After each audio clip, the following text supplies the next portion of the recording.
Assalamualaikum warahmatullahi wabarakatuh anak-anak, apa kabarnya? Semoga kita semua diberikan kesehatan oleh Allah Subhanahu wa taala ya. Nah, untuk selanjutnya Ibu mau kita berdoa terlebih dahulu agar pembelajaran kita hari ini diberikan kelancaran oleh Allah Subhanahu wa taala. Nah, coba Ibu mau tanya siapa di sini KM-nya? Pimpin doa ya. Nah, sebelum belajar kita cek kursi dan kolong mejanya apakah ada sampah. Kalau ada sampah dibuang ke tempat sampah ya. Sebelum belajar Ibu mau tanya, siapa temannya di sini yang tidak masuk hari ini? Alhamdulillah masuk semua ya. Agar kita lebih semangat, coba kita berdiri semua. Kita akan menyanyikan lagu wajib nasional berjudul Maju Tak Gentar.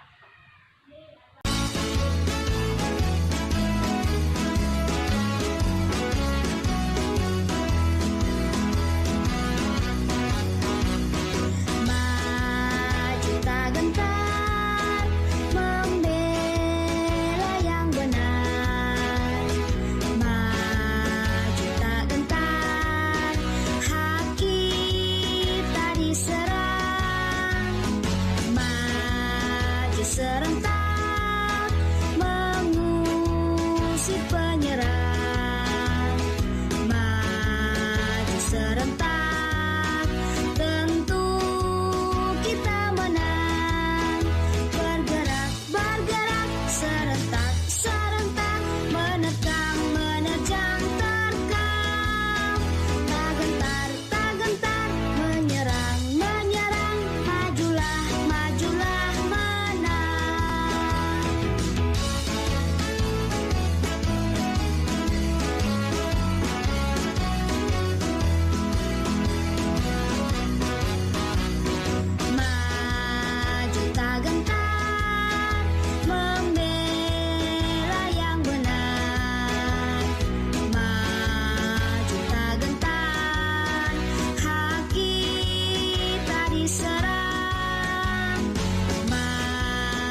Serentak mengusir penyerang, maju serentak tentu kita menang.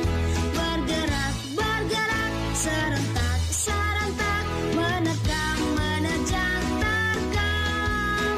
Tak gentar, tak gentar menyerang, menyerang. Majulah, majulah.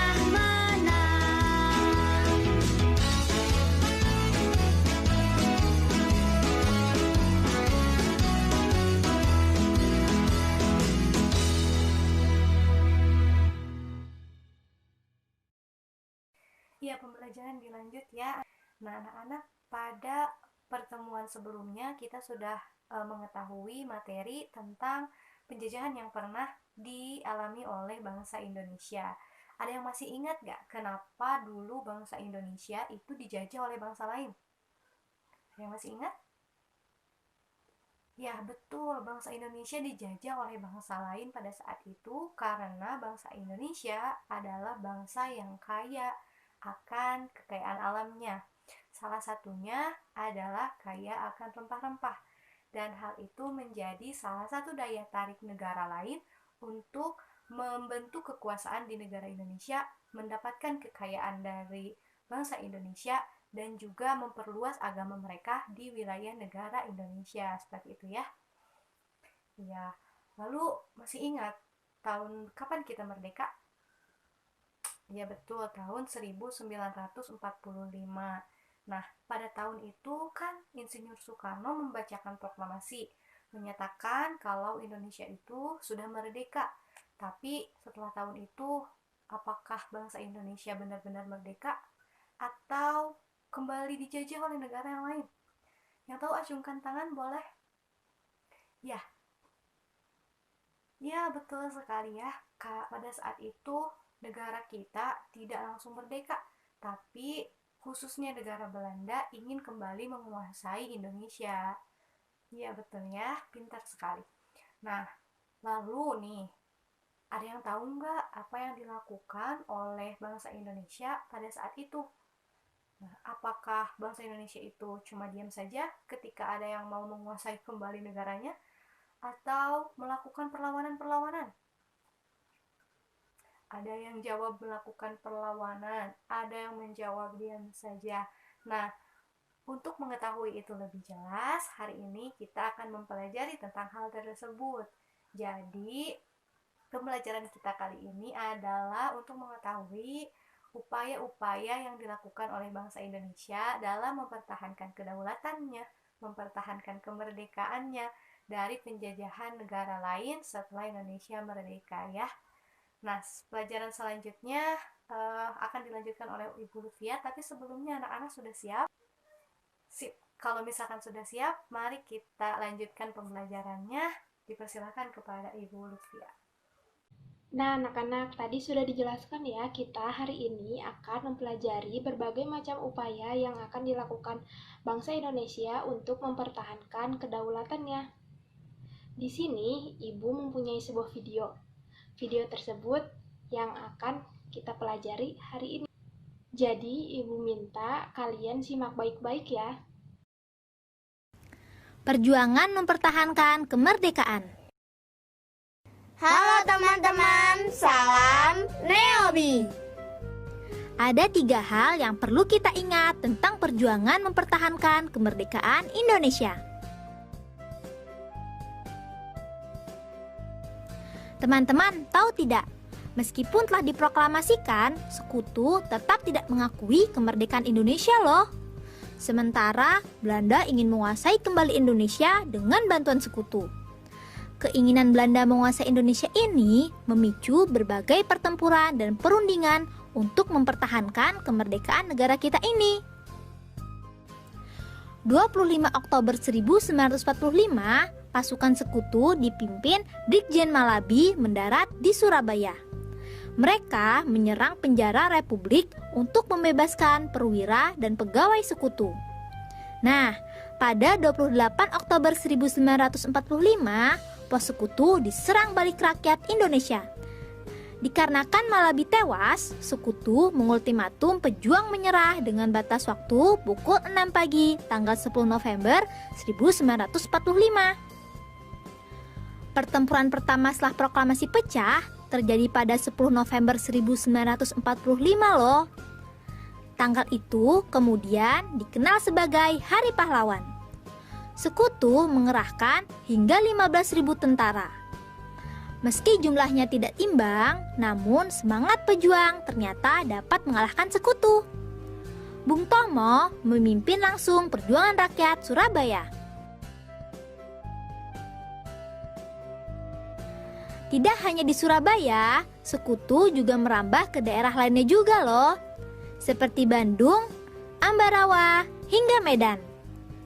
Oktober 1945, sekutu memasuki kota Bandung dan mengeluarkan ultimatum agar pejuang dan rakyat meninggalkan Bandung.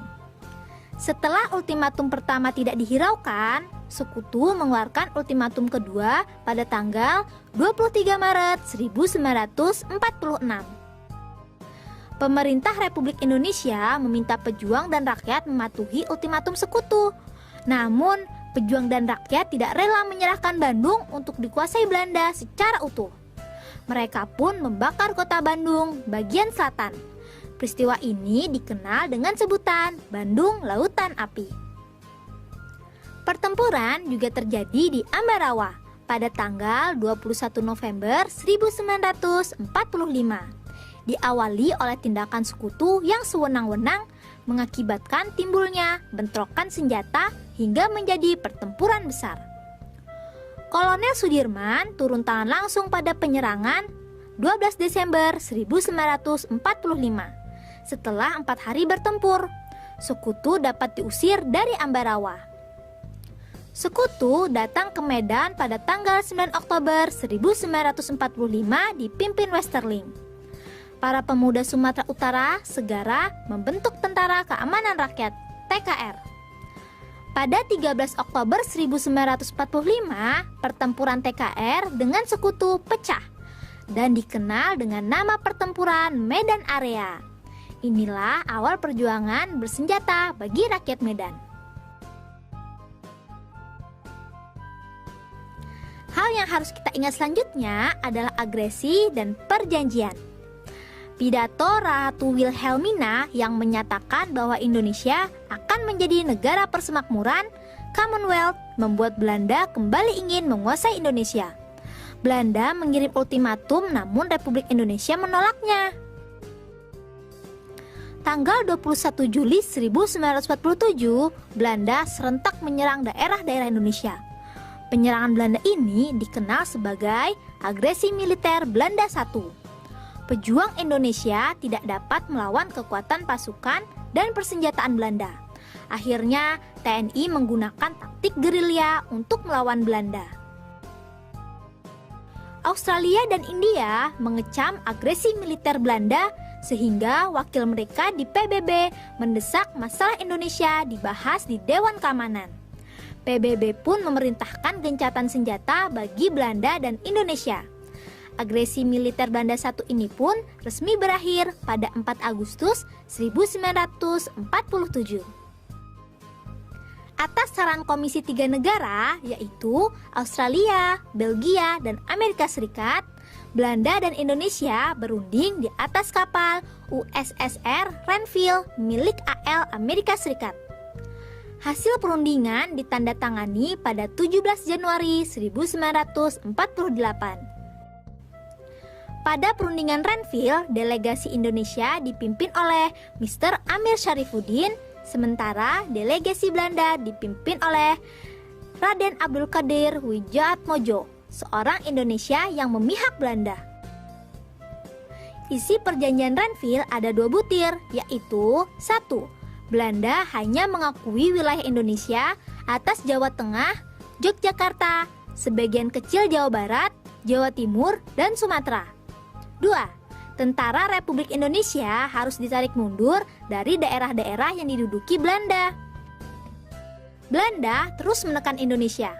Perundingan sering dilakukan, tetapi Belanda selalu menjadi pihak yang diuntungkan. Lalu pada tanggal 18 Desember 1948, Belanda menyatakan tidak terikat lagi dengan perjanjian Renville.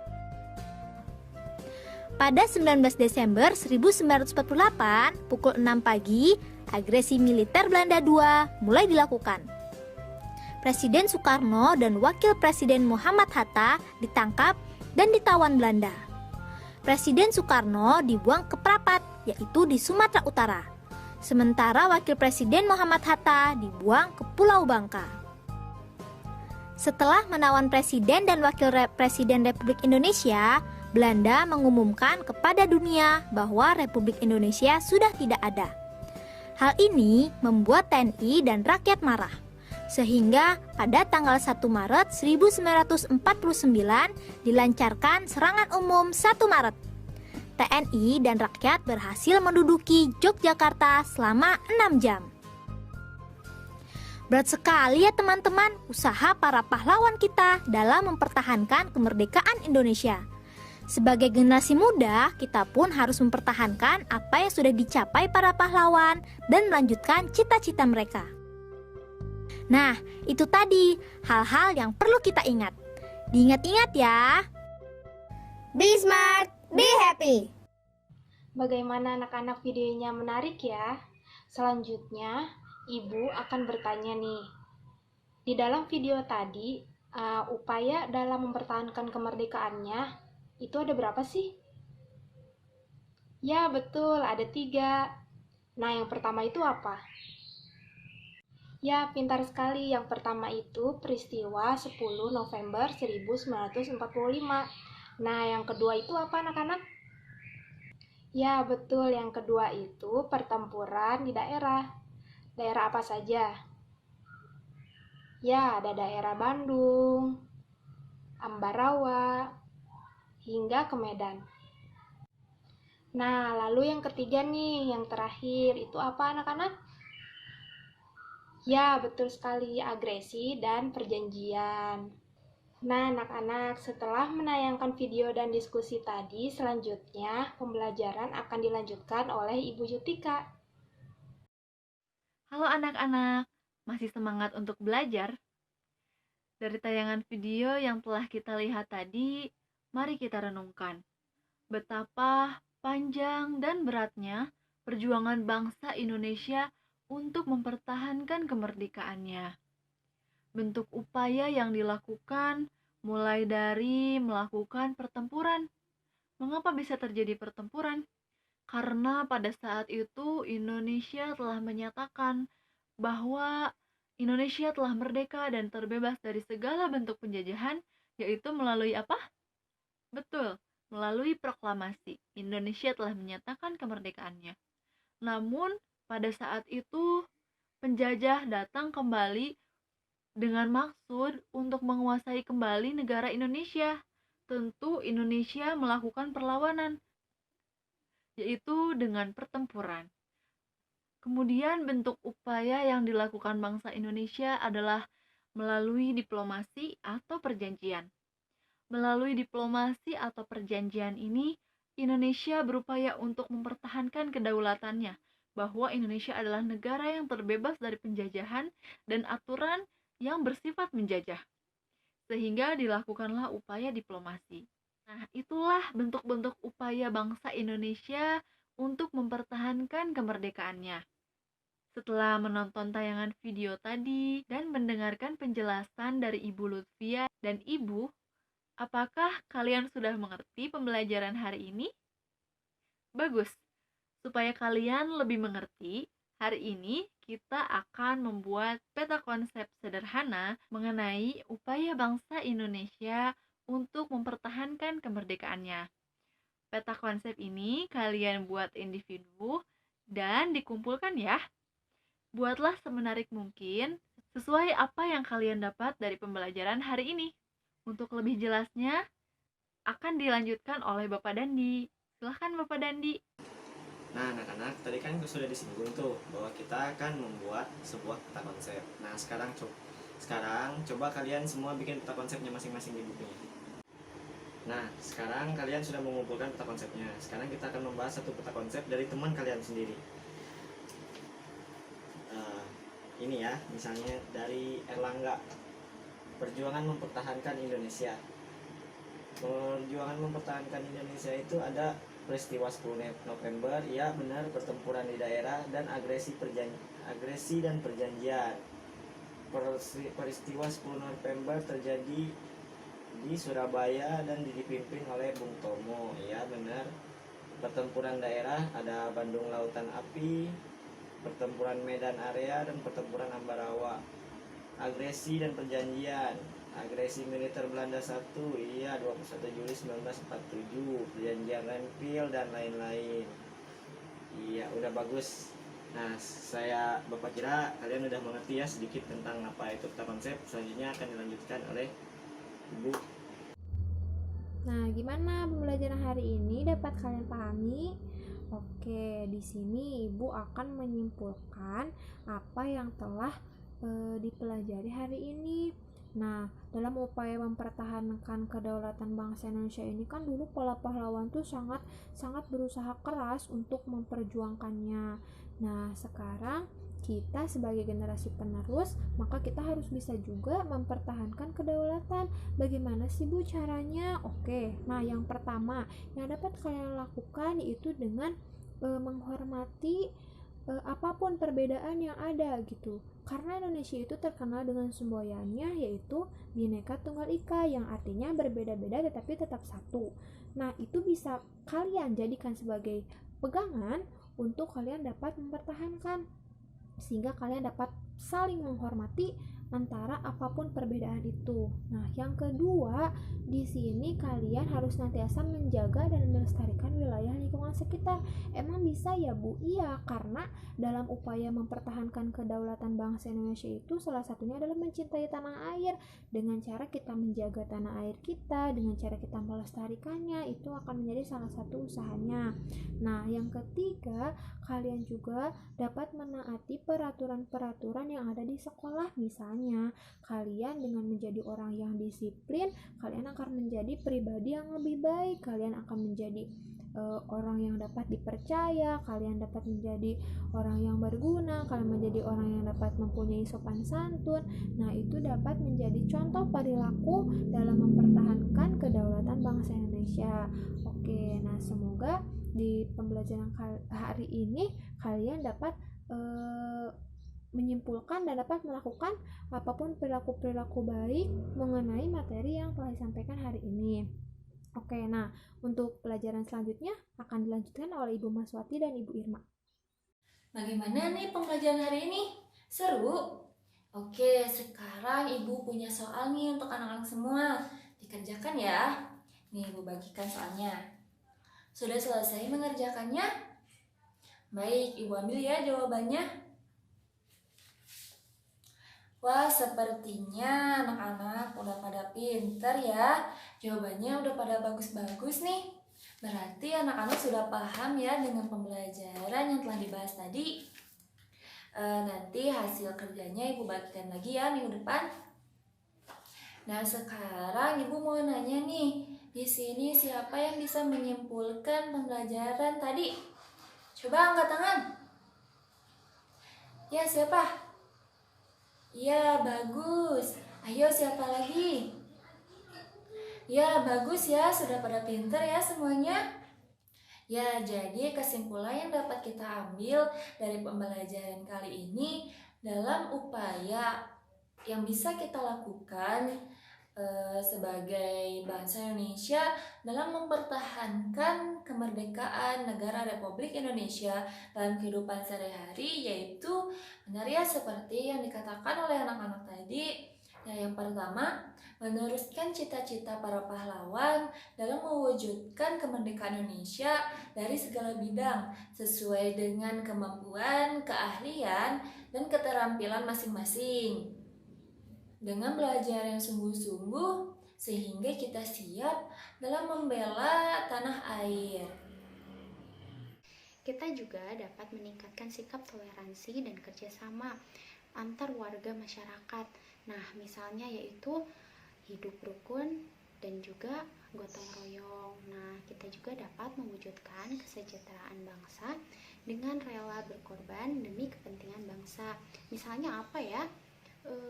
Berbagi ke sesama. Nah, coba apalagi ya contoh-contohnya selain yang tadi Ibu jelaskan.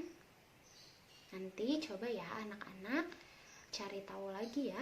Nah, untuk pembelajaran minggu depan, anak-anak pelajari ya materi mengenai peristiwa kebangsaan seputar proklamasi kemerdekaan. Nah, alhamdulillah anak-anak, pembelajaran hari ini telah selesai.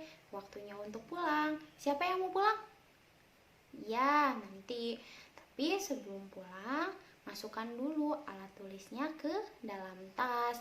Nah, rapikan juga bangku dan mejanya.